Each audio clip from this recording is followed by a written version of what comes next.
আমি আজকে কথা বলবো আমাদের ব্যালেন্স ডিসঅর্ডারের এবং খুবই একটি ইম্পর্টেন্ট একটি টপিক।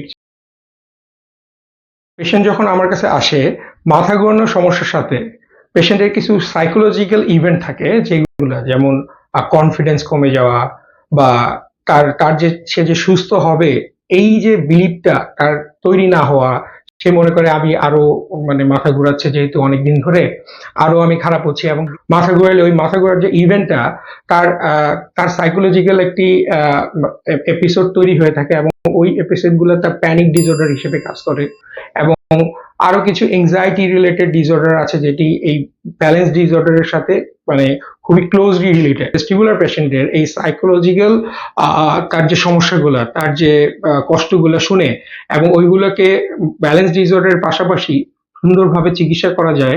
পেশেন্টের যে সমস্যাটা হয়েছে সেটি ডায়াগনোসিস করার পরে তাকে যদি কিছু মেডিকেশন আছে, কিছু সাইকোলজিক্যাল কাউন্সিলিং আছে, কিছু রেগুলার ফলো আপ আছে, এইগুলো করলে মাথা ঘোরানোর যে এপিসোড অনেক সময় যে বারবার হয়, একবার হইলো ভালো হয়ে গেল তার আবার হয়েছে, দেখা যায় তার মাথা ঘোরানো ঠিক হয়েছে কিন্তু সাইকোলজিক্যাল যে সমস্যাগুলো তার তার এইগুলো চিকিৎসা হয় না, দেখা যায় আবার তার সাইকোলজিক্যাল ইভেন্ট গুলো ব্যালেন্স ডিসঅর্ডারের সমস্যা তৈরি করছে এবং পেশেন্ট গুলো আবার আমাদের কাছে আসে। নতুন যারা দেখছেন এই ভিডিওটি দেখে একটি গুরুত্বপূর্ণ মেসেজ পাবেন। Thank you very much.